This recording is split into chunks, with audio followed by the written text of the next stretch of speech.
Good morning, everyone. It's Tractor Man 44 here.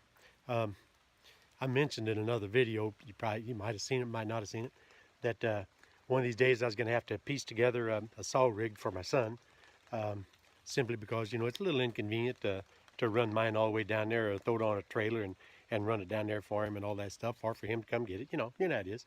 So I come down yesterday to pull up some parts and pieces, out of the junk pile. I'm down here below Death Row. That's what I call my tractor graveyard up there. It's got about 20 of them sitting there, maybe a little bit more. I don't know. But yeah, I'm gonna start a little series on building one, and I thought I was gonna have to build one, but guess what? I found one. Actually, found a couple of them that I'd kind of forgotten that I had. I'll show you a couple of them here, and then I'll show you which one I come up with that I really want to do, because it's gonna be quick and simple. Really ain't gonna be much to it outside of quick servicing the blade and and making a new flat belt for it. That'd be interesting. So those of you that ain't ever seen how that works. But at any rate, I'll show you some of the junk I got down here. I tell you all the time I'm a sucker for a bargain. Sometimes I get at these old farm auctions and stuff and get around to the junk and heck, nobody gives a bid on anything, so I'll throw $1 out there, maybe $2, something like that, and I end up with things like this. I don't know if you can tell, but this is an old Babbitt bearing saw rig right here. It's got a good arbor. Of course, the bearings have to be redone. It's got a nice tilt table and everything, It's got a guard for the, so that's worth $2 or $2.25. Here's a couple more of the same vintage. I think a couple of these are slide tops. There's a tilt top back in the back there, that top pulley there. It's about a 6-inch pulley. That's a tilt top, but these other ones are slide tables, which they have their own benefits, their own aggravations. But there's some good bearings there, good shafts, good pulleys, and I thought I was going to have to use some of this stuff to build him one, but in the meantime, I found one that's just about ready. Here's another one that actually belongs to a brother-in-law of mine. He brought it out. He's got a 9N Ford, I think, and he's got a John Deere 1010, and we're going to make this thing work one of these days when he has the time. It too has a fiber pulley that's just about 8 up, and it's got a good set of greasable bearings on it. That's good, and a good shaft. But this is definitely a workable machine, but I couldn't use this for my son. I've had this old tilt top for 35 years or so. I actually adapted it to 3-point years and years ago to use behind my 800 Ford. And you can obviously tell with the kind of rudimentary 3-point A-frame design there. That's just made out of just scrap junk, I had laying around. There's some T3 steel here. That's some good hardened steel and stuff like that. Here's a small Category 0 3-point that actually came off of a riding lawnmower, and I just adapted that and spread it out a little larger and adapted that for use with the standard Category 1 3-point. And of course, here's the pins and stuff down here. So the reason I quit using this one here is because it had fiber pulley on it. Fiber pulley disintegrated, and I didn't have a way at that time, to hurry up quick and fix that. So I just put it on the back burner. I've been using another one that I converted to 3-point. This is what I'm actually going to kind of refurbish just a little bit, for use behind an 800 Ford, where I've got a right angle drive that mounts on the power takeoff. This is a Dearborn model 2244. It's already set up for 3-point lift, so it'll work on any of the old Category 1 tractors. And there's really nothing wrong with this. I think I need to grease it up, make a new flat belt on it. It's got a steel pulley, not a fiber pulley. Look at the condition of the teeth. It's not a really very used blade at all. I'll just touch that up, sharpen it, put a set in it, and it'll be good to go. This old tabletop, as a matter of fact, I'm probably not even going to do anything to it. That old tabletop will be fine. So that's the one that we're going to earmark for use down at my son's. Okay, we got the right angle drive mounted semi-permanently on the back of the tractor, so it's time to figure out or consider what we're going to have to do to make this compatible with a standard 3-point, Category 1 3-point lift. Now, I have no idea what Dearborn had in mind, but they've got this semblance of an A-frame here, and it's got Category 1 pins down at the bottom. Hopefully you're on screen. Yeah, you can see the category pins down at the bottom. But this here, this pivots, and of course it doesn't have the double openings for your upper link to go into. And if you were to try to hook this up, you put this on your lifting arms and try to put this directly on your upper link connection behind your seat.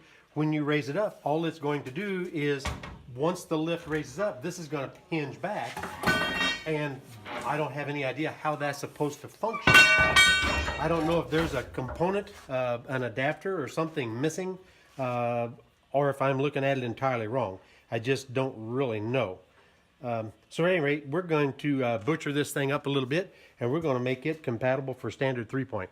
And you bear in mind, we got to, they actually have a belt guard on this guy right here, which is pretty cool.